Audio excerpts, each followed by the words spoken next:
नमस्कार दोस्तों, हम आज लेके आए हैं अनुपात एवं समानुपात। हमने पार्ट 1 और पार्ट 2 में 10 टाइप तक के क्वेश्चन बताए हैं। अगर आप हमारा पार्ट 1 और पार्ट 2 वीडियो नहीं देखे हैं तो डिस्क्रिप्शन में लिंक दिया हुआ है, आप वहां से देख सकते हैं। चलिए शुरू करते हैं। क्वेश्चन 1, एक सामान के दाम को सामग्री, श्रम, बंधा खर्च, लाभ आदि में 8 समानुपाते 6 समानुपाते 4 समानुपाते 2 अनुपात में विभाजित किया जाता है। अगर सामग्री का मूल्य 160 हो तो सामान का मूल्य बताएं। ए 480 रुपया, बी 440 रुपया, सी 400 रुपया और डी 660 रुपया। हम इसे स्पीडी सॉल्यूशन से हल करेंगे। चलिए देखते हैं। दाम में सामग्री, श्रम, बाधा खर्च, लाभ का अनुपात ये ऊपर दिया हुआ है 8:6:4:2। ठीक है, तो इसका अनुपातों का योग ज्ञात कर लेंगे। अनुपातों का योग ज्ञात करेंगे, इसको जोड़ लेंगे। 8 14 14 4 18 2 20 हो गया। ठीक है, उसको दिया अगर सामग्री का मूल्य 160 रुपया हो तो सामान का मूल्य बताएं। सामग्री का मूल्य 160 रुपया है। ठीक है, तो यहाँ पे सामान का मूल्य निकालने के लिए 160 20 गुणे 20 बटा के, ये क्या है सामान का मूल्य, यानी सामान क्या है सामग्री है। सामग्री क्या है ये 8 है, तो उसे भाग दे देंगे 8 से, तो क्या हो जाएगा 160 गुणे 20/8 इक्वल 400 रुपीज़। यानी कितना आ गया ये 400 रुपीज़। ये कौन सा आंसर सही है? इसका आंसर सही है सी।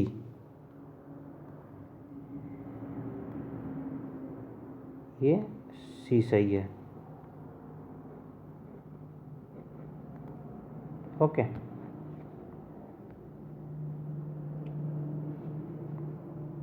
नेक्स्ट क्वेश्चन देखते हैं। क्वेश्चन 2, आंसू के अंग्रेजी में प्रत्यांक विज्ञान के प्रत्यांक का दुगुना है। अंग्रेजी विज्ञान तथा गणित में उसका प्रत्यांक 180 है। जो तीनों है उसका प्रत्यांक क्या है 180 है। यदि अंग्रेजी तथा गणित में उसके प्रत्यांक का समानुपात क्या है, अंग्रेजी तथा गणित में, पहले प्रश्न को सही से पढ़ते हैं। अंग्रेजी तथा गणित में उसके प्रत्यांक का समानुपात 2:3 है, तो विज्ञान में उसका प्रत्यांक क्या है? चलिए शुरू करते हैं। ए 15, बी 30, सी 60, डी 46। चलिए शुरू करते हैं। माना कि विज्ञान में प्राप्त अंक ए है। क्या है? ए है, अतः अंग्रेजी में प्राप्त अंक 2a है। इसमें लिखा हुआ है ना साफ साफ। आंसू के अंग्रेजी में प्रत्यांक के विज्ञान के प्रत्यांक का दुगुना है, तो उसने लिखा है माना कि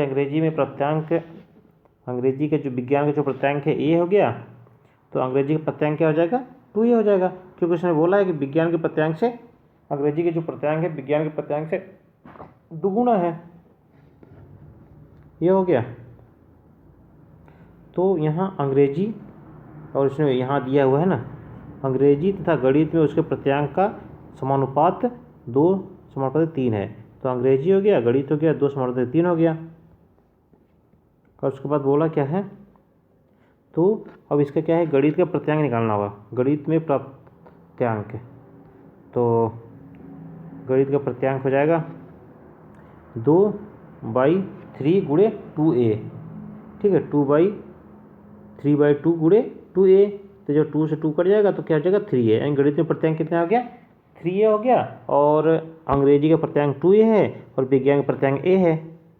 तो इनको तीनों का विज्ञान, अंग्रेजी और गणित का तीनों का प्रत्यांक क्या है 180 है। ठीक है, तो अब ये हमारा क्या है गणित का हो गया 3a और विज्ञान का a हो गया और अंग्रेजी का 2a हो गया। जब इनको जोड़ देंगे,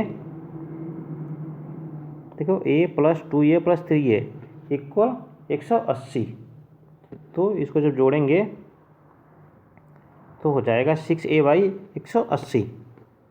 ठीक है, तो a बराबर ये बराबर 180/6/13। तो विज्ञान में प्राप्त अंक 30 होंगे।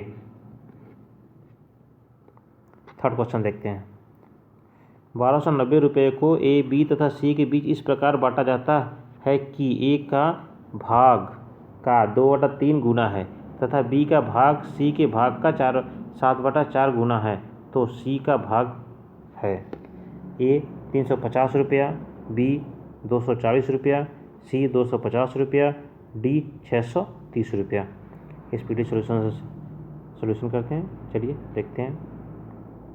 माना कि सी का भाग ए रुपया है, क्योंकि उसने सी का पूछा हुआ है, तो सी के भाग को हम क्या करते हैं, ए रुपया मान लेते हैं। तो बी उसने लिखा हुआ है ना, ए, बी तथा सी तीन इस प्रकार बांटा जाता है कि ए का भाग का 2/3 गुना है, ठीक है, तथा बी का भाग सी के भाग का, बोला है ना इसने, ठीक है, ए का भाग का 2/3 गुना है तथा बी का भाग सी के भाग का 7/4 गुना है, तो बी को शायद 7a/4 हो गया, और ए है, तो ए का क्या है 7a/4। उसने बोला है ना बी का भाग सी के भाग का 7/4 गुना है, तो 7a/4 गुणे 3/2 तो गुना हो गया। इसको जोड़ेंगे तो ए का हो जाएगा 21a/8 तथा ए बी सी 1290 रुपया है। इसमें लिखा हुआ है इतना, ए बी सी के बीच का बांटा गया है, तो 1290 रुपया हो गया। तो क्या हुआ, सी का हमने ए माना है, बी का 7a/4 हुआ और ए का 21a/8 हुआ। अब इसको जोड़ देंगे, इसको जोड़ेंगे, देखो ऐसे ही लिख देंगे। जब इसको जोड़ेंगे तो हो जाएगा 43a/8 इक्वल 1290, यानी ए इक्वल 1290 गुणे 8/43, यानी हो जाएगा 240 रुपया। अतः सी का भाग 240 रुपया हो गया, यानी आंसर कौन सा सही है, 240, यानी बी सही है, 240, ठीक है। चौथा क्वेश्चन, ए एवं बी के रुपयों का अनुपात 4:5 है तथा बी तथा सी के रुपयों का अनुपात 2:3 है। यदि ए के पास 800 रुपये हैं तो सी के पास कितने रुपये हैं। ए 1000 रुपये, बी 2200 रुपये, सी 1500 रुपये और डी 4000 रुपये। सॉल्यूशन देखते हैं। ए बी सी का अनुपात, देखो अगर ए, इसे क्या करते हैं, ए बी का क्या है 4/5 है, यानी आप कहीं पढ़े होंगे कि जो ए अनुपाती हो जाता है,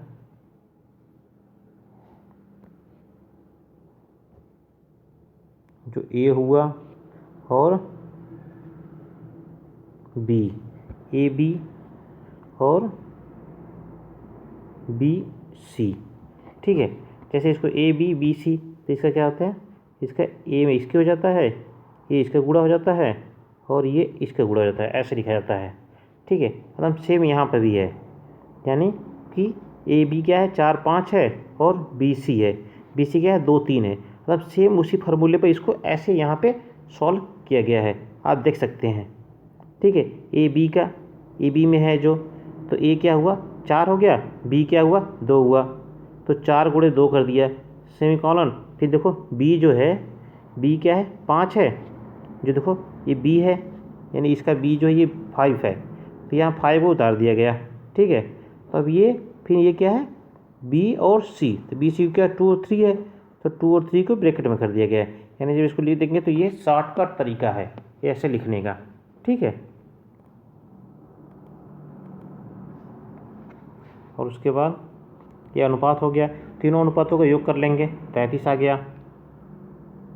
फिर इसको तीनों अनुपातों की कुल पूंजी दिया हुआ है, कितना 800 रुपये दिया हुआ है ए का, तो 33 बटा के 8, यानी किसका है ये, ए का दिया हुआ है तो ए का 8 है, ठीक है, ए का 8 है, फिर 33/8 गुणे कितना है 800 रुपये है, यानी जो इसको सोल्यूशन करेंगे तो 3300 रुपये होंगे। तो इसका क्या होगा, सी का हिस्सा जो है, और उसने बोला क्या है तीनों का कुल पूंजी, तीनों का क्या है 3300 रुपये है। अब हम क्या ज्ञात करना है, केवल सी का ज्ञात करना है। तो सी के ज्ञात करने के लिए सी का हिस्सा 3300 गुणे सी का कितना है 15 है, तो 15 बाई टोटल कितना है 33 है, 33 करके गुणे कितना आ गया 1500 रुपया, यानी सी का हिस्सा इसमें कितना आएगा टोटल 1500 रुपया। इसका आंसर कौन सा सही है, सी।